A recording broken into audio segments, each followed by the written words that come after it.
Hi everyone, आज हम अपने टेक्स्ट बुक का जो टर्म 1 का जो चैप्टर नंबर 1 है वर्षे ही जलद, वो देखेंगे।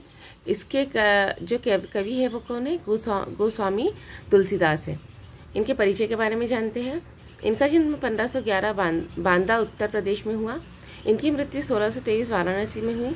इनके परिचय के बारे में जानते हैं। गोस्वामी तुलसीदास ने अपनी अवधी भाषा में अनेक कालजयी ग्रंथ लिखे। आप प्रसिद्ध संत, कवि, विद्वान और चिंतक थे। गोस्वामी जी संस्कृत के विद्वान थे।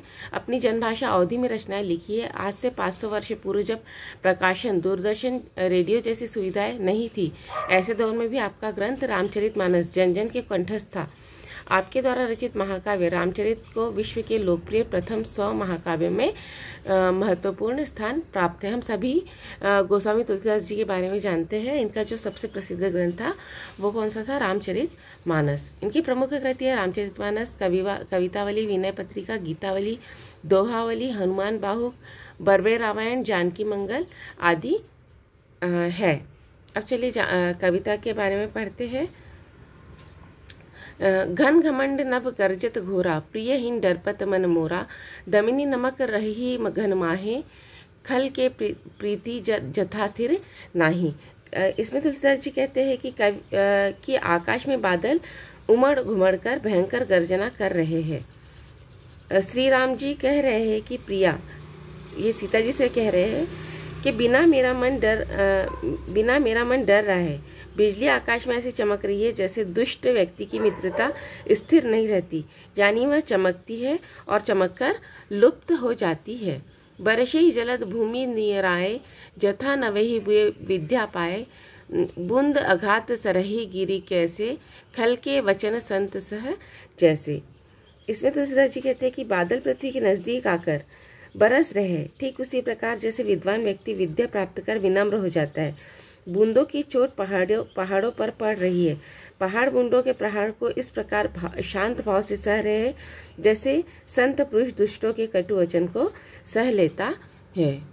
क्षुद्र नदी भरी जली तोराई, जस थोरहु जल खल इतराई, भूमि परत भा ढाबर बानी, जनो जीवही माया लपटानी। इसमें कवि कहते हैं कि छोटी नदियां वर्षा के जल से भरकर अपने किनारों को तोड़ती हुई आगे बढ़ती जा रही है। ऐसा मालूम होता है जैसे धन पाकर भी दुष्ट लोग इतराने लगते हैं, यानी मर्यादा का त्याग कर लेते हैं, है ना। पृथ्वी पर गिरते ही पानी गंदला हो जाता है, मतलब मैला हो जाता है, मानो प्राणी से माया लिपट गई हो।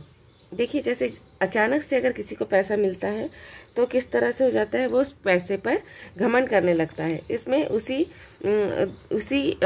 भाव को बताया गया है। सिमिटी सिमिटी जल भरे तलावा, जिमि सतगुरु सज्जन पही आवा, सरिता जल जलनिधि बहु जाई, होई अचल जिमि जीव हरि पाई।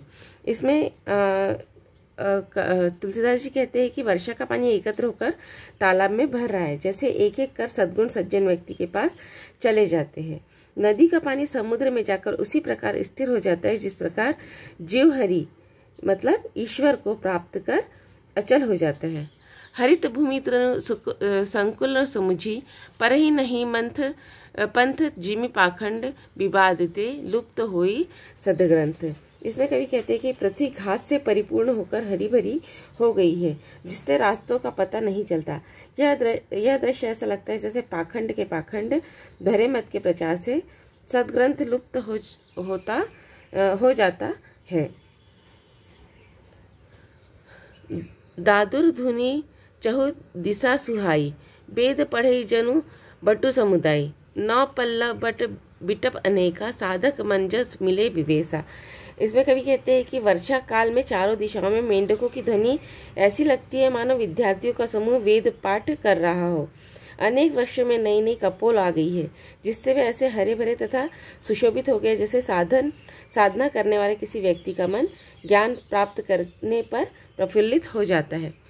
देखिए, जैसे ही बारिश की शुरुआत होती है तो जो धूप में जो पेड़ सूख जाते हैं और वो सूखे हुए पेड़ जब छोटे छोटे पत्ते आने लगते हैं और वो हरे हरे दिखाई देते हैं, तो उस प्रकार दिखाई दे रहे हैं। अर्क जवास पात बिनु भयहु, जस सुराज खल उद्यल गयहु, खोजत कतहु मिलन नहीं धूरी, करई क्रोध जिमि धर्म ही दूरी।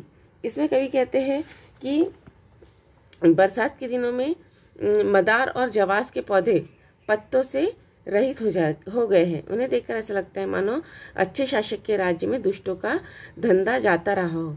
धूल खोजने पर भी कहीं नहीं मिलती है। जैसे क्रोध धर्म को दूर कर देता है, उसी तरह वर्षा ने धूल को नष्ट कर दिया है। अर्क जवास जात बिनु भयहु, शशि संपन्न सोई मही कैसी, उपकारी के संपत्ति जैसी। नियति तस धम खद्योजित विराजो, जनु दभिन्न कर मिला समाजो। कवि कहते हैं कि अनाज से युक्त पृथ्वी को कुछ इस तरह शोभायमान हो रही है जैसे उपकार करने वाले व्यक्ति शोभायमान होते हैं। रात के अंधेरे में जुगनू चारों ओर दिखाई दे रहे हैं। उन्हें देखकर ऐसा लगता है जैसे घमंडियों का समूह एकत्रित हो गया हो। निशितम घन खद्योज विराजा, जनु दभिन्न कर मिला समाजा। कृषि निरावही चतुर किसाना, जिमि बुद्ध जमही मोह मद माना। इसमें कवि कहते हैं कि बरसात के दिनों में चक्रवात पक्षी कहीं दिखाई नहीं दे रहा है। इससे ऐसा लगता है जैसे कलयुग में धर्म पलायन कर गया हो। देखी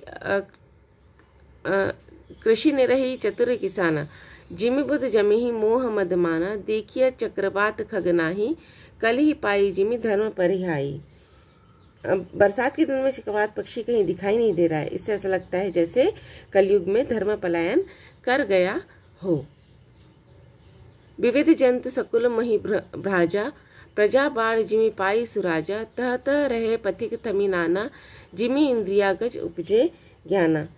यह पृथ्वी अनेक प्रकार के जीवों से भरी पड़ी है। यह उसी तरह प्रशोभायमान हो रही है जैसे अच्छे राज्य के राज्य में प्रजा की वृद्धि का विकास होता है।